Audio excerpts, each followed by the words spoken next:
Bonsoir à tous et bienvenue sur Avenir du Congo TV. C'est toujours un plaisir de vous savoir nombreux branchés devant vos écrans pour suivre ce débrief exceptionnel sur le lancement de la campagne présidentielle 2026 au Congo. Un moment clé pour notre pays qui s'apprête à choisir son avenir.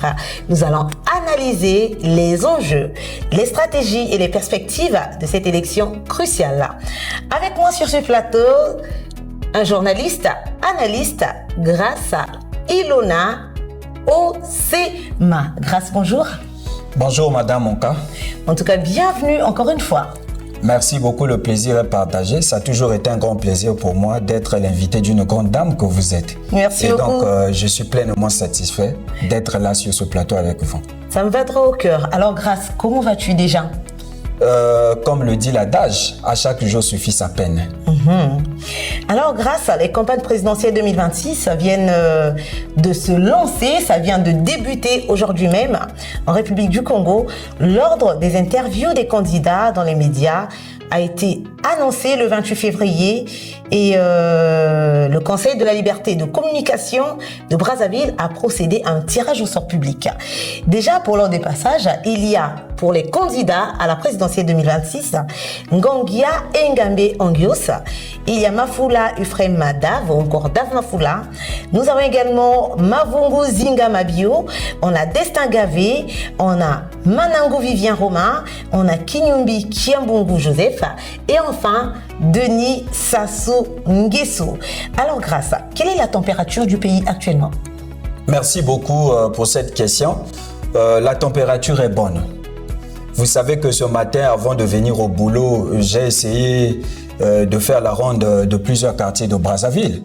Vous savez que le journaliste va toujours à la source pour creuser les informations. Justement. Et donc, dans ma curiosité, j'ai fait la ronde de plusieurs quartiers de Brazzaville. Et donc, j'ai constaté que les affiches sont partout dans tous les quartiers. J'ai vu les affiches du candidat Denis Sassou Nguesso. J'ai vu les affiches du candidat Davo Mafula. J'ai vu les affiches du candidat Vivien Manangu. J'ai vu les affiches du candidat Kinumbi Kiambungu. Oui. Et donc, pour l'instant, on va dire que la température est très bonne. Et il faut aussi ajouter que en dehors du constat que moi j'ai fait, oui, il y a aussi un deuxième constat. Le deuxième constat, c'est que pour la journée d'aujourd'hui, il y a le candidat Denis Sassou Nguesso qui a organisé un grand meeting à Pointe-Noire. Demain, il sera à Dolisie. Après-demain, il sera à Kayi. Il y a aussi le candidat Vivien Manangu qui a une rencontre tout à l'heure avec sa base. Et donc, d'autres candidats aussi sont déjà en action. Et donc, on peut dire que la température est au top. En tout cas, la température est bonne, comme a su le dire notre ami Ilona Osema. Voilà, on a remarqué que dans la ville, il y a des affiches un peu partout, surtout les affiches du candidat Denis Sassou Nguesso. On a remarqué qu'il y a plus d'affiches du camarade Denis Sassou Nguesso, mais moi je comprends, hein. Il fait partie de la majorité présidentielle. Il a des gens un peu partout pour battre campagne. On espère de tout cœur parce que moi je suis sortie le matin, j'ai également remarqué qu'il y a des candidats qui ont déjà commencé à afficher. Ils sont déjà 7 sur la liste. Effectivement. Et d'autres vont tout le long de la journée afficher parce que c'est pas déjà une mince affaire. Et on leur souhaite bonne chance à tous. Et quel est l'état des Congolais actuellement après le coup d'envoi des présidentielles 2026? Alors, actuellement, les Congolais sont mobilisés et debout pour élire leurs candidats. Oui. Ils sont au nombre de 7. Chaque candidat a une population de sa base. Et donc, actuellement, les Congolais sont dynamiques pour élire leurs candidats afin d'arriver au changement. Mais déjà, Grâce, quelles sont vos attentes à vous pour ces élections présidentielles en tant que citoyen congolais? Merci beaucoup. En tant que citoyen congolais, les attentes sont multiples. Hein. Après ces élections, nous voulons d'un président qui viendra pour améliorer la condition de vie des Congolais. Ouais. Et lorsque je parle de la condition de vie des Congolais, je vois ici le domaine de l'emploi. Vous savez qu'aujourd'hui, le taux du chômage est arrivé à 70%. Il n'y a que 30% des Congolais qui travaillent. Et donc, celui qui sortira victorieux, il a une grande responsabilité à hausser le taux du chômage afin que les Congolais soient heureux. Je vois aussi, lorsque je parle de l'amélioration des conditions de vie, je vois le domaine de l'éducation. Lorsque l'histoire tend à se répéter, ça veut dire que les peuples n'ont pas bien compris les leçons du passé. Renouvelons un peu le cerveau dans les années 1951 jusqu'aux années 1978. La République du Congo a été toujours premier en Afrique dans le domaine scolaire. Aujourd'hui, nous sommes devenus l'avant-dernier. Je dirais même le dernier. Mais donc, il est de la responsabilité aux candidats sortant victorieux d'améliorer la qualité de l'éducation. Parce qu'à l'époque, il y avait des Sénégalais, des Camerounais, des Ivoiriens qui quittaient leur pays pour venir étudier au Congo. Mais pourquoi aujourd'hui, on n'en trouve plus? Et donc, je dirais tout simplement que la responsabilité est donc donnée à celui qui sortira victorieux d'améliorer les conditions éducatives. Je vois en dernier lieu, il y en a beaucoup, mais je préfère citer que 3 comme référence. Je vois aussi le domaine de la santé. J'ai toujours dit, Madame Onka, le développement d'un pays ne peut se faire sans infrastructures sanitaires. Aujourd'hui, les infrastructures sont déjà là, mais il y a un problème, le problème des grèves. Au moment que je vous parle, l'hôpital du CHU est en grève. Quand déjà la plus grande hôpital d'un pays est en grève, c'est tout le pays qui est mis en mal. Et donc que le candidat sortant victorieux essaye d'améliorer et d'arranger le problème des grèves des hôpitaux dans notre pays, parce que c'est un domaine qui est très sensible. Il s'agit là de la vie des Congolais. Lorsque le citoyen congolais tombe malade, il arrive à l'hôpital est en grève, alors que il peut aussi mourir comme ça. Voilà, donc voilà un peu ce qu'il faut dire concernant les attentes. En tout cas, merci beaucoup, Monsieur Grasse. Le plus grand hôpital est en grève. Un emploi à 70%, à 30%, on va le dire, 70% de chômage. Et vous avez évoqué l'éducation, la santé et bien d'autres choses. Les Congolais se sont exprimés au micro de nos reporters. Suivez ce reportage et on revient juste après pour la suite. Je dois participer aux élections afin de donner ma voix à qui de droit. Parce que le vote est un droit civique. Les votes est un devoir civique pour chaque citoyen. Donc chacun de nous a de l'obligation de voter au fait.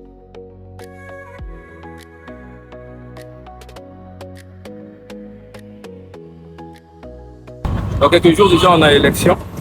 Il faut encore diversifier l'économie au-delà du pétrole. Diversifier l'économie au-delà du pétrole. Nous avons des élevages et la pêche. Nous avons des forêts. Vous voyez, il y a l'industrialisation aussi locale. Créer congolais. Nous ne sommes pas encore à ce niveau-là, mais le Congo a ces atouts-là. Ok. Il faut aussi investir sur l'humain. Aujourd'hui, nos diplômes n'ont plus autant de valeur qu'hier. Renforcer cette éducation-là. Il y a aussi la corruption qui empêche le développement aussi de notre pays. Renforcer des normes pour que nous ayons un pays au moins qui a un taux de corruption assez bas. Vous voyez, il y a tellement de secteurs, elle est tellement vaste cette question, on passerait des heures s'il fallait répondre. Madame, bonjour. Eh papa, bonjour papa. Bon, tu es koza koteka, vraiment ko excusez biso to ndito tuno mo mi tuna mo kaka mi balé o misato. Nazo yoko papa, mama yaka pusa na wate mama zela. Mama, oyebi que tozali na période d'élection, non? Na yebi papa. Bon, yo en tant que vendeuse, importance nini oyo koki koloba, oyo koko pesa pour na période de tozana élection oyo. Pour na période de tozana élection, et c'est biso tout que de voter. En tant que citoyen, il faut que voter. Il y a des personnes qui ont voté que n'a pas voté. Ba o baza na bureau, ba o baza pe na zando, ba o bata musara biloko ba ki voter parce qu'en tant que citoyen mototu a ki voter. Merci beaucoup madame. Alors ba qualité nini oyo lelo mokonzi esengeli azala na ngo po ete mboka ekende liboso oyo tokoki to voter. Pour la mboka ke liboso tozo senga la mokonzi après ba vote abonisa biso zando. Bazando awa eza ya kopeka abongisa biso bazando biloko ekita bloc ekita biso to se retrouver bloc eza komata kozwa bakilion te so bloc ekiti tokozwa bakilion tokoteka bien vote pour que voter papa wana nakokende nakokanga awa nake kovote parce que naza citoyenne fo nakende voter nakokanga a naza ndo nake kovoter. Merci beaucoup maman, en tout cas merci na nengo nzimi que to tuna ba mituna. Merci. Excellent retour sur ce plateau d'Avenir du Congo Télévision. Nous sommes ici avec Monsieur Grace Elona Osema pour le débrief de l'actualité. Monsieur Grace, vous avez suivi cette population, la population congolaise, qui s'est exprimée. C'est vrai que nombreux ont besoin que les choses s'améliorent.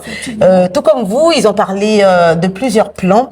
Alors, quel candidat pensez-vous être le mieux placé pour répondre aux défis de notre pays? Sur les 7 candidats en lice. Alors, pour moi, je pense que tous les candidats sont aptes à répondre aux attentes du pays. Okay. Sur la liste, je n'ai pas vu un candidat étranger. Ils sont tous des Congolais, ils sont au nombre de 7. Et ce sont des Congolais intellectuels. Ils sont tous aptes à répondre aux attentes du pays. Comme disait le président Pascal Lissouba, ce n'est que des Congolais qui peuvent sauver le Congo, pas d'autres personnes que des Congolais. Et donc, sur la liste, je n'ai pas vu un candidat qui représente un danger pour la République du Congo. Et donc, ils sont tous aptes à répondre aux attentes du pays et des Congolais. Et comment évaluez-vous la transparence et l'équité du processus électoral? Bon, en ce qui concerne la transparence et l'équité du processus électoral, je pense que les dispositions ont été déjà prises par la CNI, par la CENI, par le ministère de la décentralisation ainsi que la Cour suprême. J'ai parlé de 3 entités, vous avez constaté. Pourquoi? Parce que les élections sont organisées par la CNI. En ce qui concerne les bureaux de vote et autres, et dès que la CENI organise les élections, ils envoient les résultats au niveau du ministère de la décentralisation pour publier. Et donc, le ministère de la décentralisation prend les résultats et publie. Et enfin, c'est la Cour suprême qui confirme le candidat qui est donc sorti victorieux aux élections. Et donc, pour ça, je pense que les dispositions ont été déjà prises pour la bonne transparence. Alors, quels sont vos espoirs, Monsieur Osema, pour l'avenir du Congo après ces élections?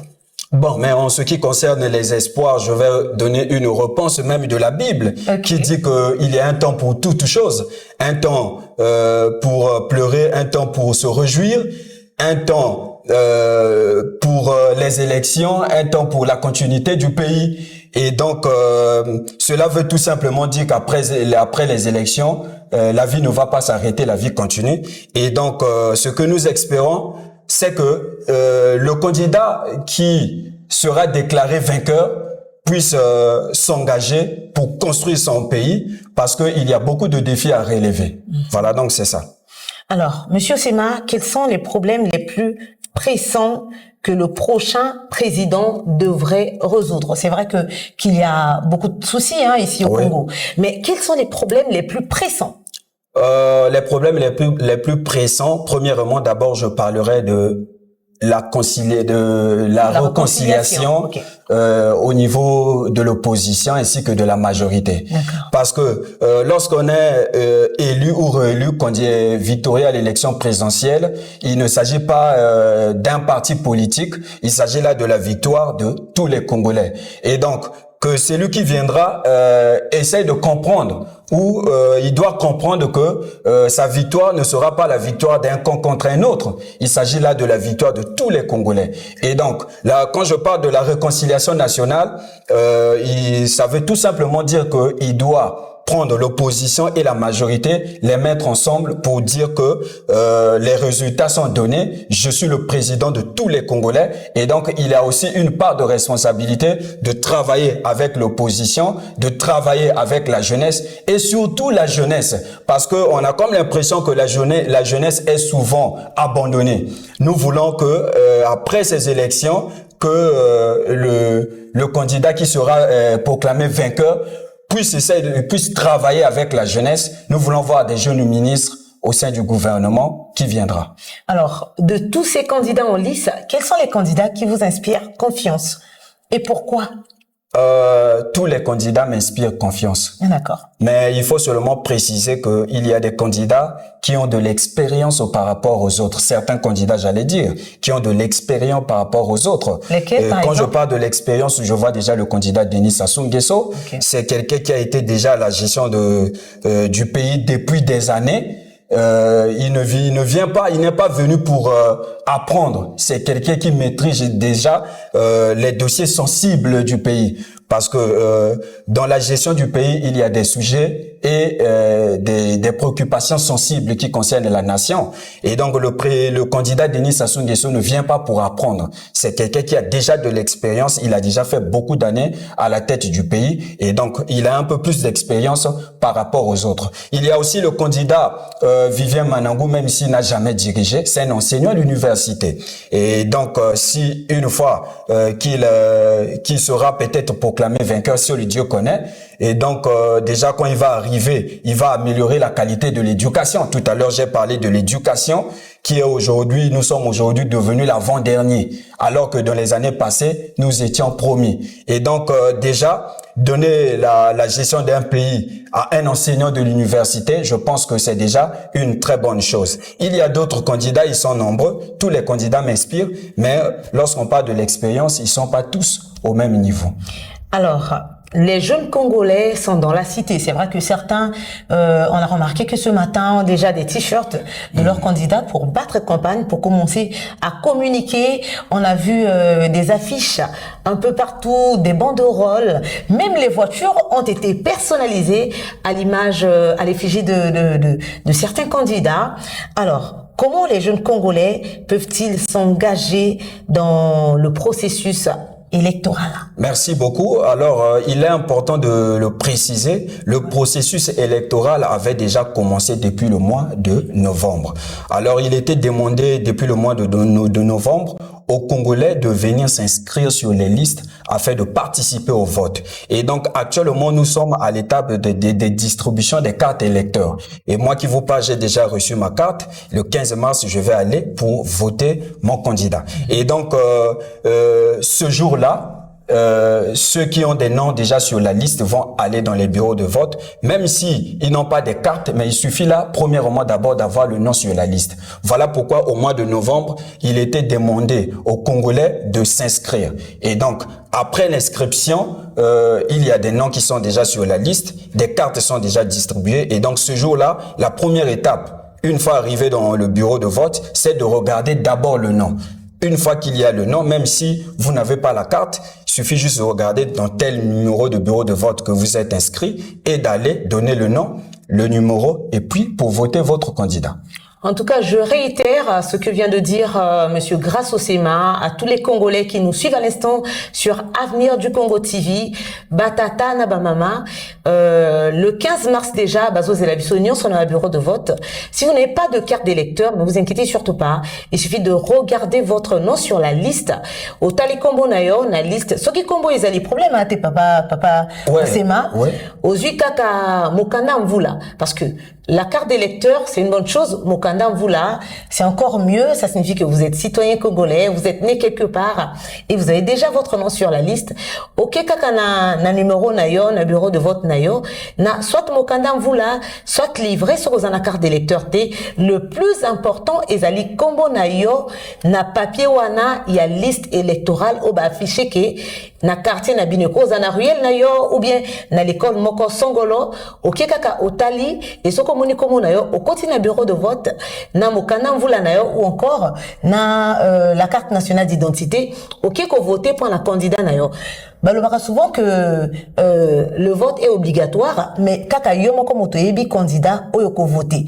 Donc on ne vous presse pas. On vous demande juste de faire votre devoir. Et votre devoir en tant que citoyen, c'est d'aller dans le bureau de vote le 15 mars pour vous élections sur Papa Grâce. Effectivement. Na carte na yo. Déjà. Le 15, yo ko kendeka nzela wana oki ko voter pour la candidat na yo motema. Ni bongo te Papa Grâce. Bongo. Ah. Est-ce que bako forcer yo voter oyo to voter oyo? Non, bako forcer te. Déjà il faut te que ndenge toloba qui la fois passé que voter est un droit et un devoir civique. Donc ils ont responsabilité en tant que Congolais, to kene mo koloana na ba bureau de vote. Alors moto oyo a constaté que na bureau de vote imposé, il faut qu'on dénoncer parce que vote est allié alors oyo outil na motema ya moto. Donc dès que to koma na ba bureau de vote to voter ba candidat oyo biso to ningi par rapport na ba présentation na bango ya ba projet de société outi ko loba na mokana mvula eza pona ko confirmer combo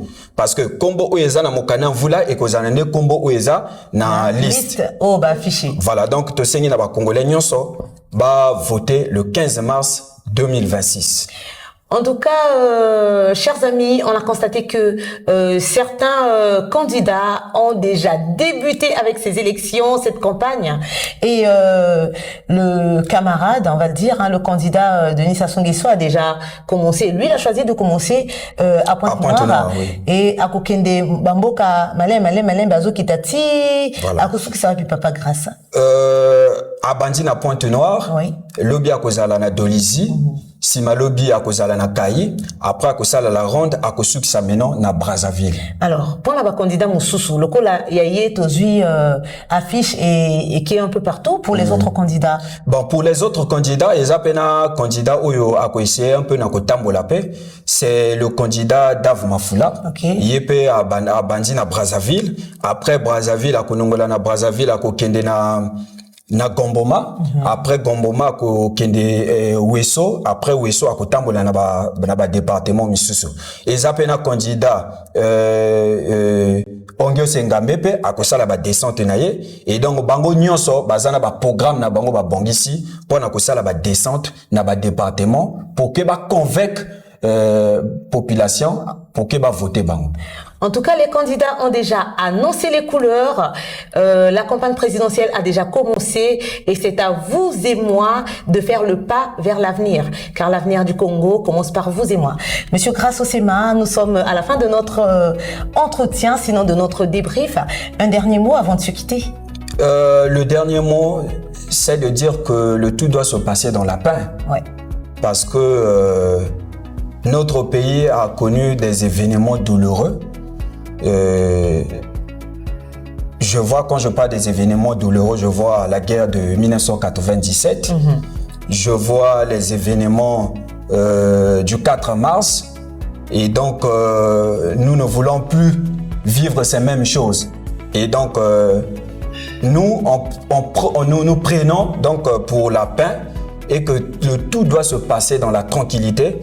Et donc nous demandons à la population d'être vigilants, d'éviter des gens qui viendront pour dire que voilà, il faut faire le désordre. Nous savons très bien qu'il y a des citoyens qui choisissent le chemin du désordre parce qu'ils sont manipulés par certains Congolais qui n'aiment pas le pays. Mais donc, ce que nous pouvons dire au peuple congolais, c'est d'être vigilant, d'aller dans les bureaux de vote, de garder le calme.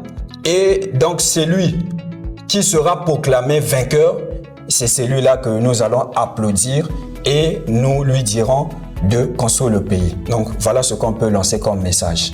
En tout cas, merci beaucoup, Monsieur Grasso Sema. Nous allons débriefer ces élections présidentielles du début jusqu'à la fin. Restez sur la pointe de l'actualité en suivant Avenir du Congo Télévision.